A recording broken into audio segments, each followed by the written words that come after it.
As personally satisfying and career-boosting as Taylor Fritz's runner-up showing at the 2024 US Open was, he is attempting to keep that out of his mind as he goes back to Flushing Meadows. Instead, he wants to remain rooted in the present.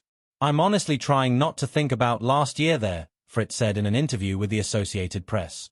"I want to do everything the same as I did it last time, which is not looking ahead in the draw, not thinking about the end of the tournament."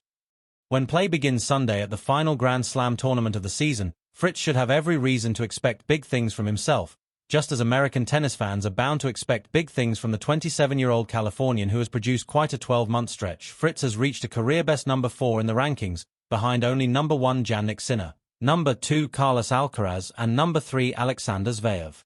In addition to making it to the final in New York before losing to Sinner, the first appearance in a title match for a US man at any Grand Slam tournament since 2009, Fritz also was beaten by Sinner in the final of the ATP Finals in Italy in November and by Alcaraz in the semifinals at Wimbledon last month.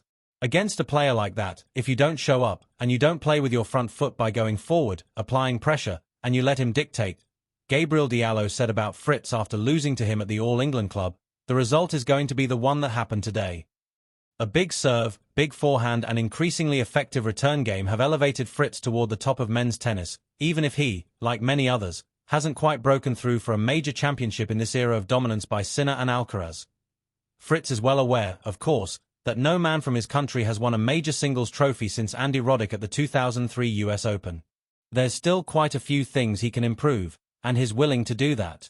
He's very stubborn, which makes him a great player, but he's also been more absorbent and willing to work on some things, Russell said.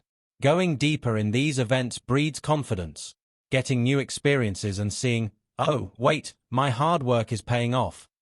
It's a snowball effect.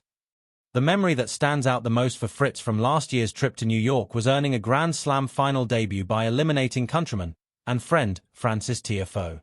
"Feelings like that," Fritz said about winning his first major semifinal, "are the reasons why I like to compete and why I like to play tennis. How good those moments feel." Still, that doesn't mean he's pulled up footage of that match, or any other, from those 2 weeks. "I don't feel like I have a responsibility to do it, or I don't feel like people are counting on me or anything. I think all the pressure that I feel is just the pressure that I'm putting on myself," Fritz said. "I'm a competitor, I've given my whole life to playing tennis, and that's what I really want, is to win a slam. So the pressure's definitely coming from just me wanting it, and not from anywhere else."